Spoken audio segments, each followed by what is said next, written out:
Welcome to Risky Business, a show where we get to explore new and innovative ways to understand and reduce risk by bringing together some of the leading professionals in the transportation and the insurance industry. My name is Scott Grandis. I hope you enjoyed the show. Let's kick it on. Welcome to Risky Business. This is by far one of my favorite things that I do.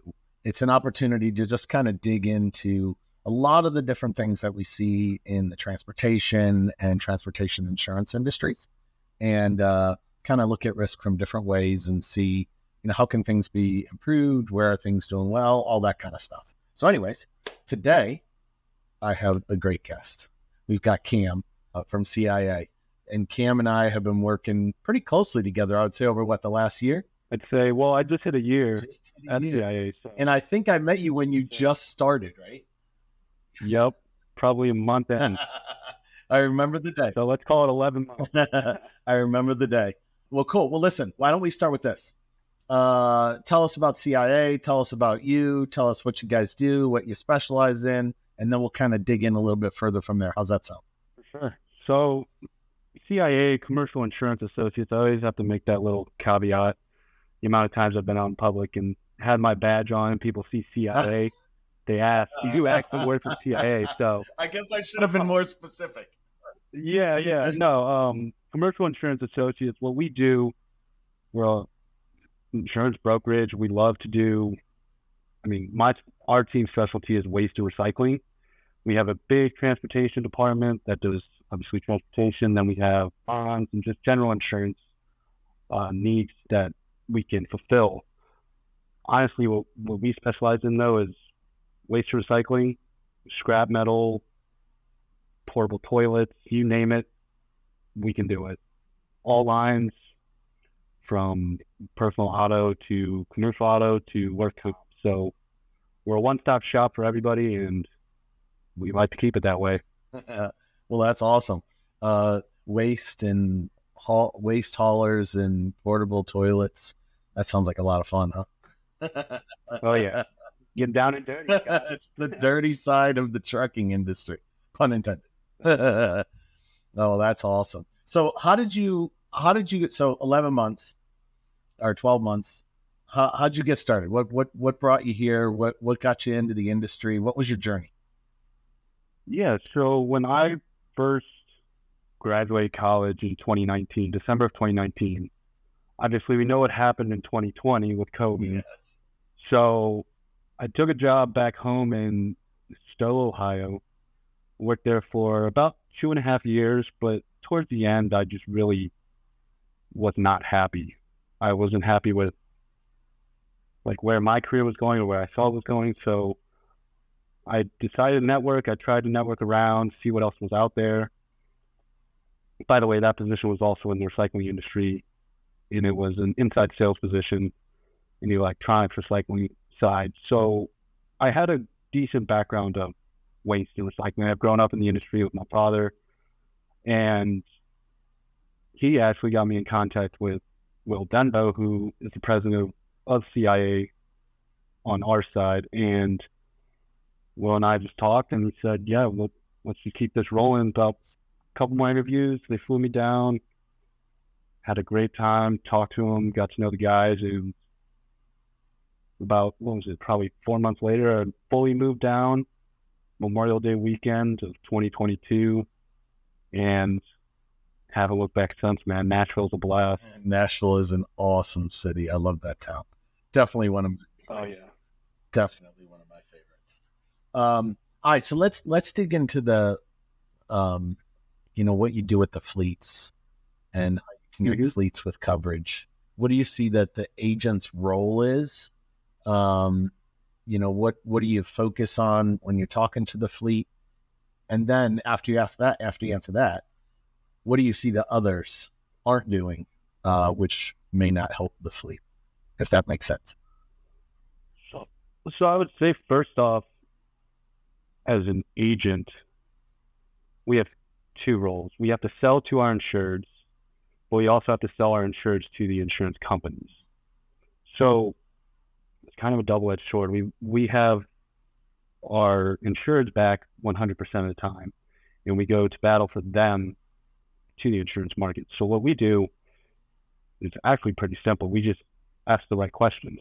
But what are the right questions? Right. The right questions are, what are you doing to keep safe on the road? Obviously, there's a whole slew of things that could happen. I mean, you know as well as I do, ISS scores are big. Obviously, the CAB reports that we use are big, but just getting to know our clients is our main goal. Getting to know them, that way we can best sell that information to the insurance company. And that leads to the next point is, I don't believe personally a lot of agents want to get to know their clients as well as we do. We want to have the best relationships with our clients. Many of our producers would consider their clients friends rather than just, hey, I just want to take your business. Now, we want to do the right thing all the time, every single day, every minute. So getting to know people is something that I don't think a lot of other insurance companies they do.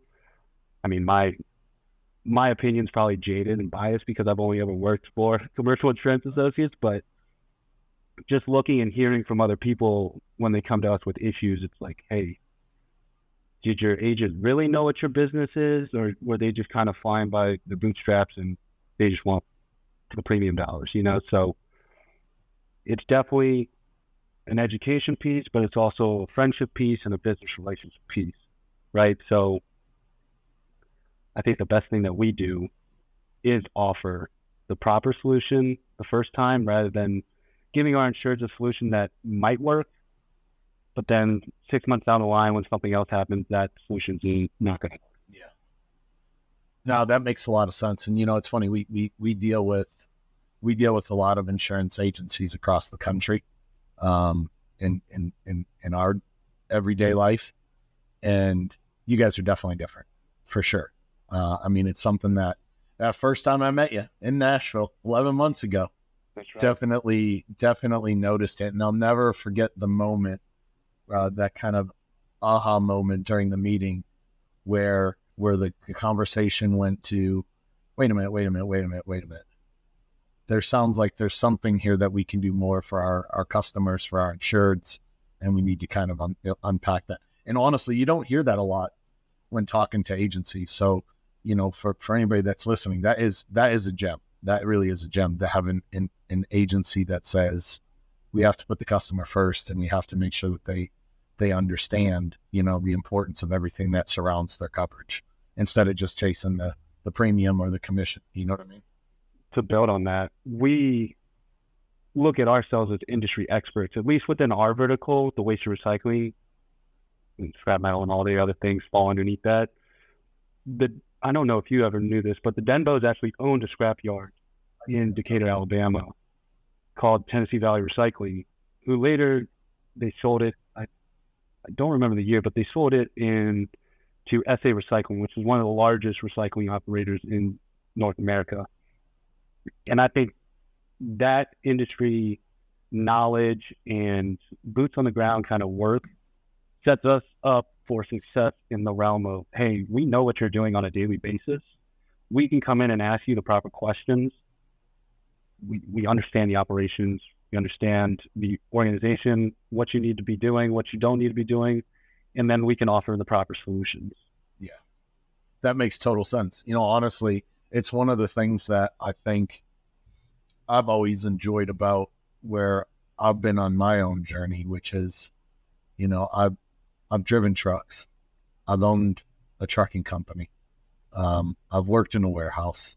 I've worked for the big companies in the transportation industry, the small companies in the transportation industry. I've been then on the flip side, on the legal side of things, and kind of saw some of the things that happen there. And so, all those things are important. They really are. I didn't know that story. That's actually pretty cool. That's actually really cool. And it makes a lot of sense why you guys are different. You understand the industry. Yeah, Will was actually supposed to be, I believe, the 4th generation owner of Tennessee Valley Recycling. And he said, no. We're going to go to school. Both he and Scott went to school, then made their way back into insurance for waste recycling. So it came full circle for sure. That's awesome. Which is good. That's very cool.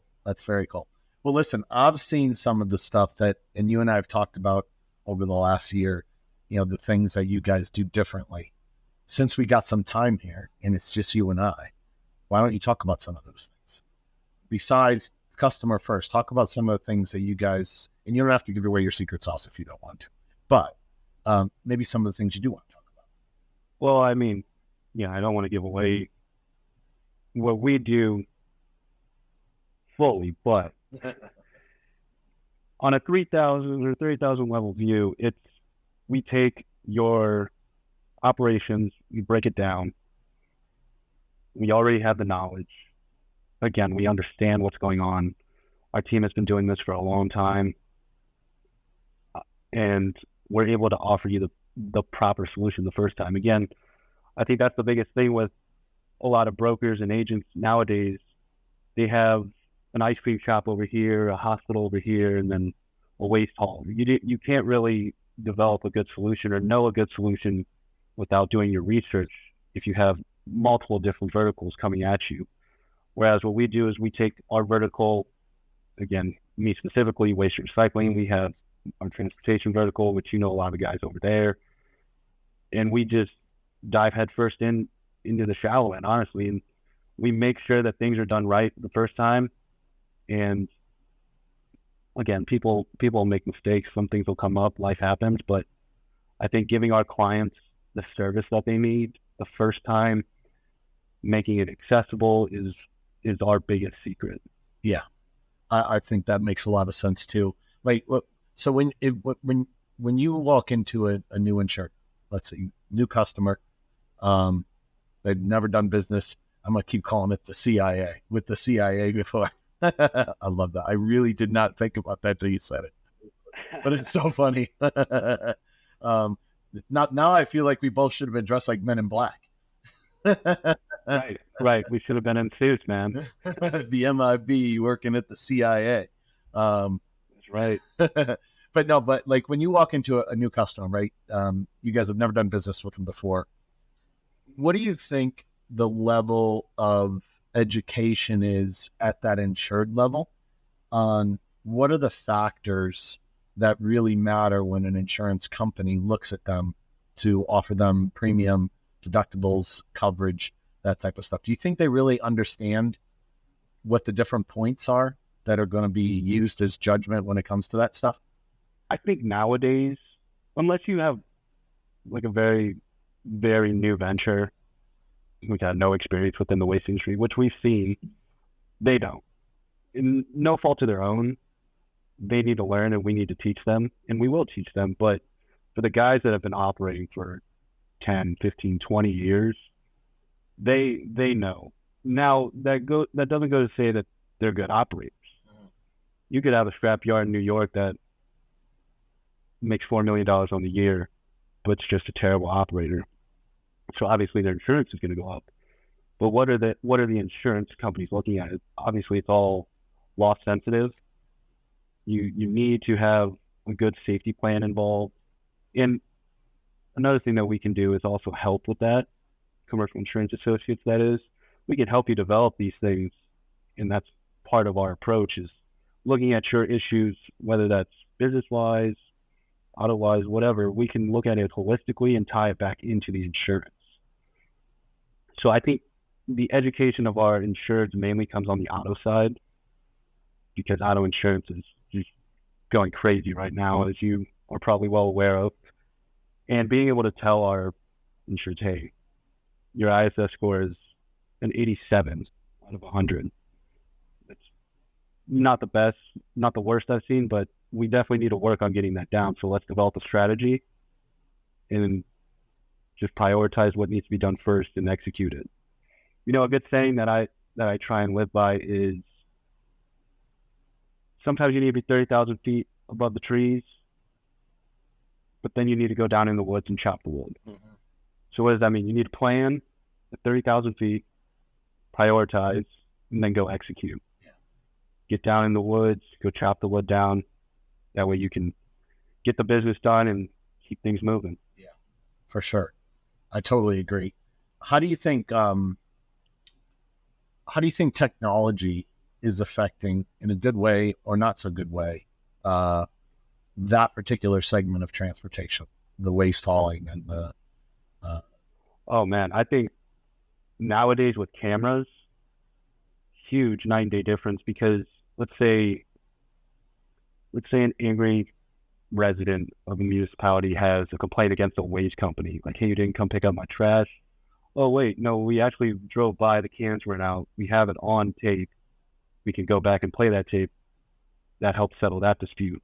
And also if you think about it, residential waste pickup, whether there's cars on the road, mailbox, what have you, if someone comes after one of our insureds and says, hey, you hit my car, hit my mailbox,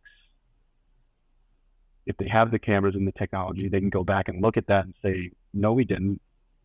It was already damaged, or, hey, that wasn't us, just period, And I also think that translates to on the road. Obviously, again, you are very well aware of this. People drive crazy. Yeah. Things happen.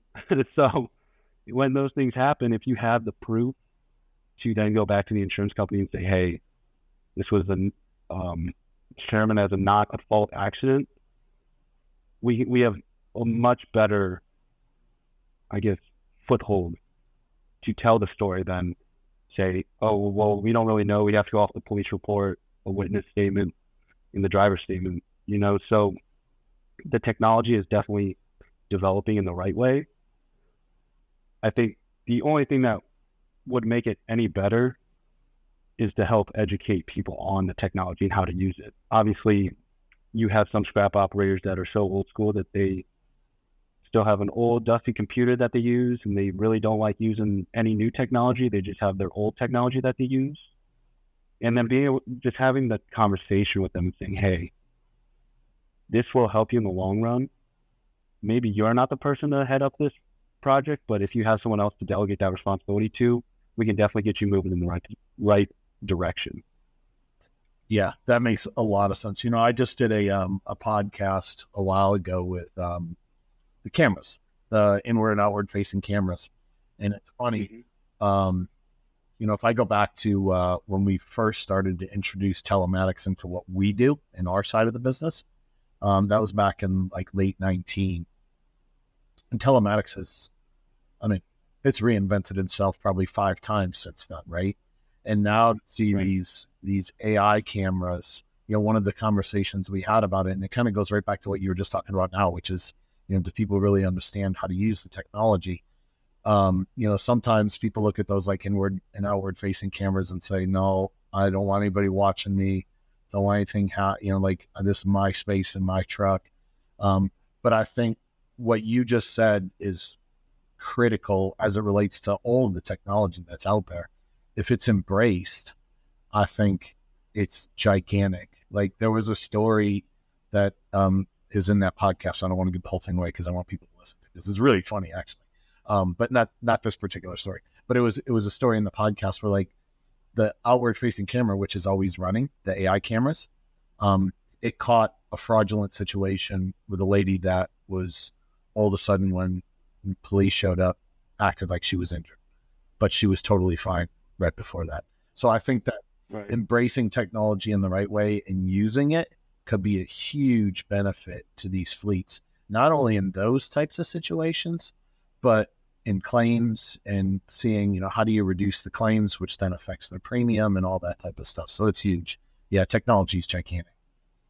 I would also have to say, Scott, there's, like, aside from the telematics and the cameras, a lot of these companies are now starting to build like portals where you can store data, store insurance information. I mean, you guys do it. You guys can store policies and so on and so forth. But like looking at it in a broader sense, we can store trainings now, safety trainings, stuff like that, different videos.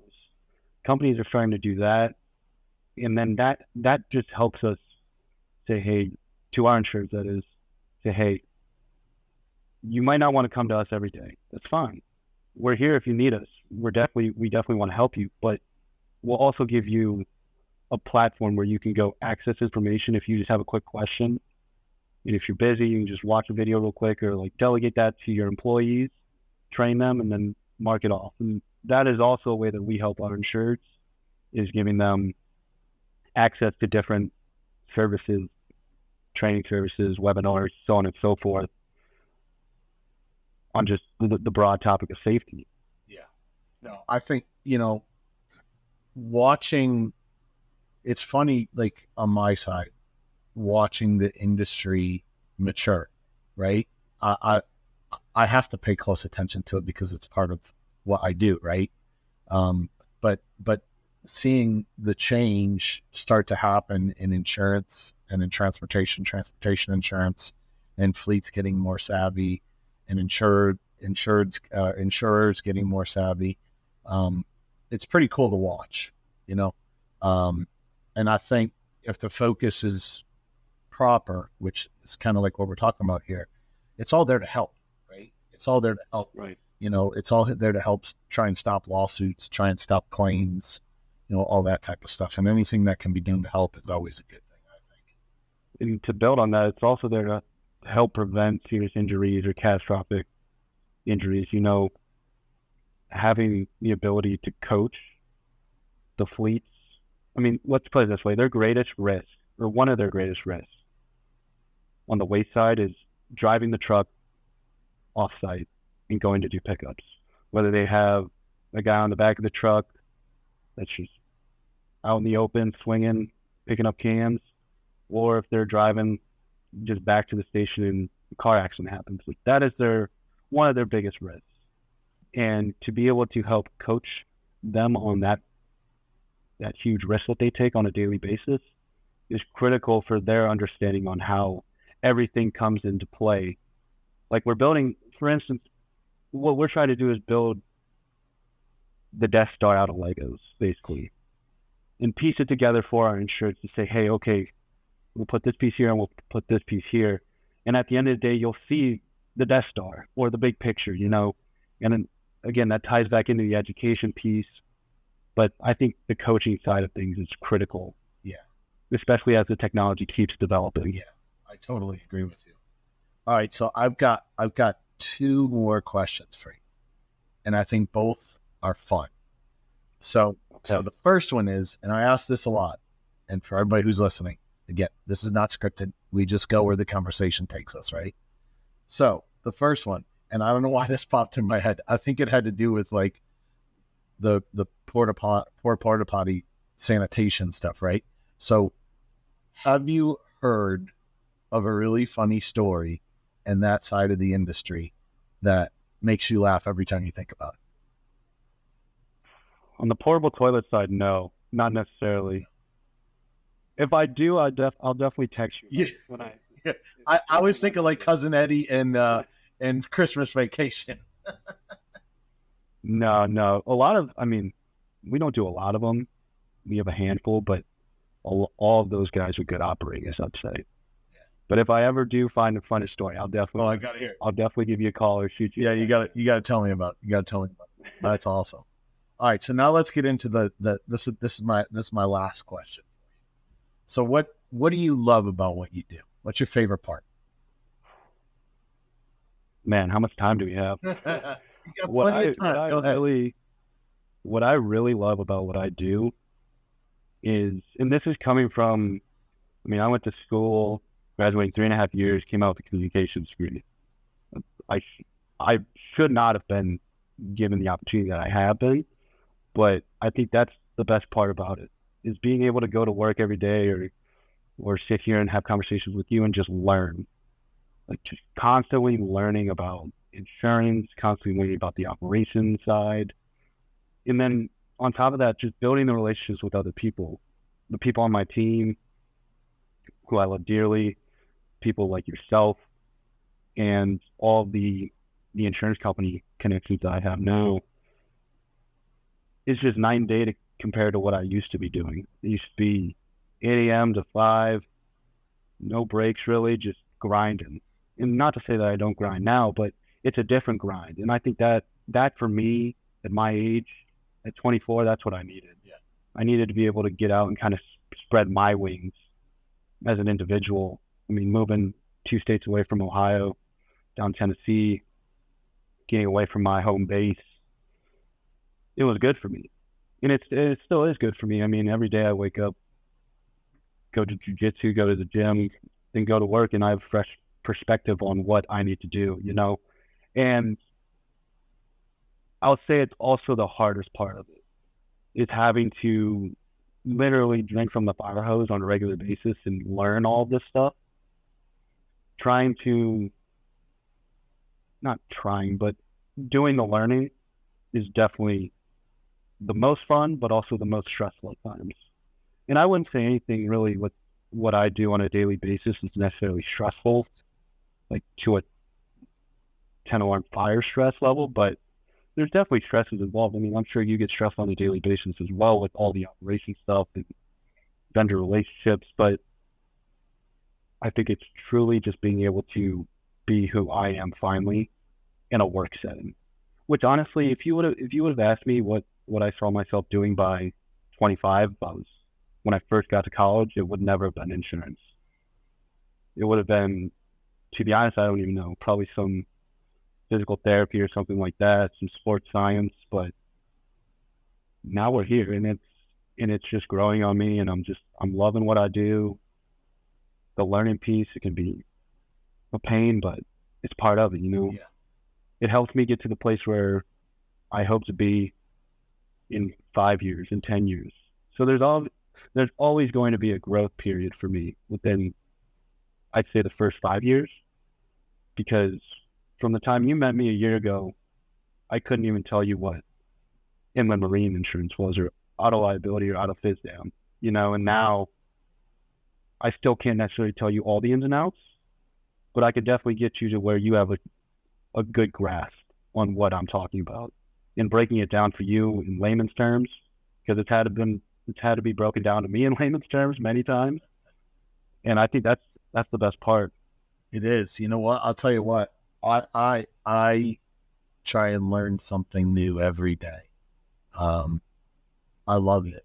So I get it. I mean, learning something new, and then, you know, at the stage in my career, teaching is really cool also. I mean, it's one of the reasons that I do this.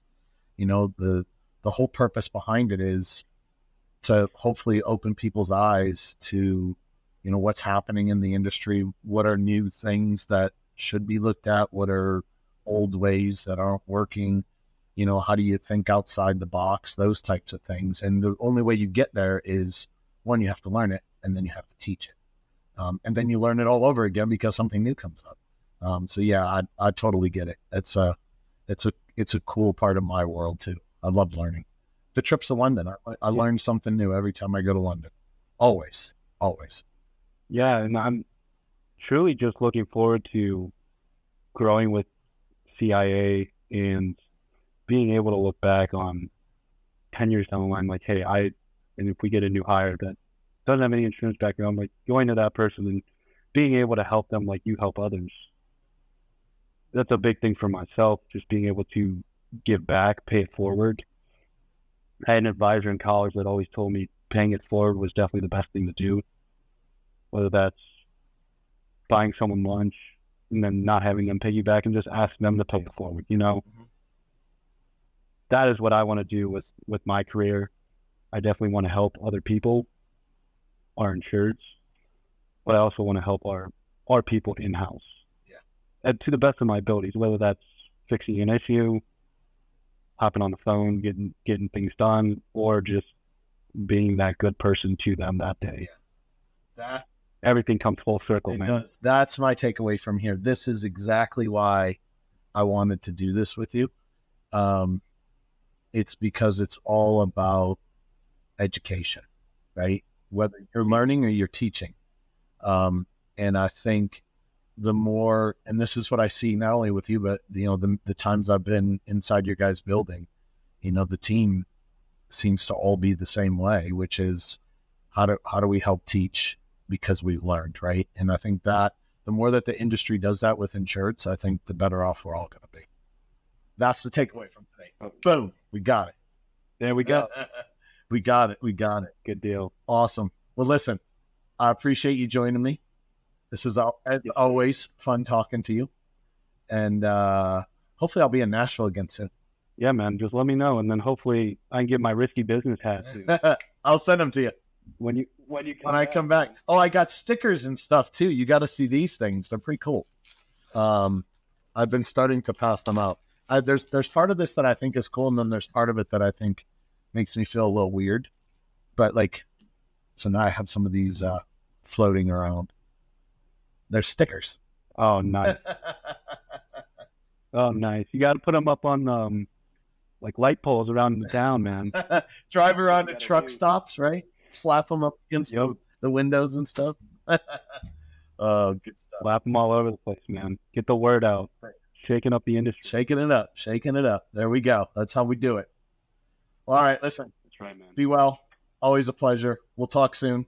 And thanks for being on. Yes, sir. Thanks for having me. It was a pleasure. Anytime. I appreciate it. All right. See ya. Peace. I hope you enjoyed our show today. Remember, when it comes to creativity and innovation, I always like to quote one of my favorite lines out of the movie Tommy Boy. If you ain't growing, you're dying. There ain't no third direction. My name's Scott Greenbus. I'll see you on the next show. Peace.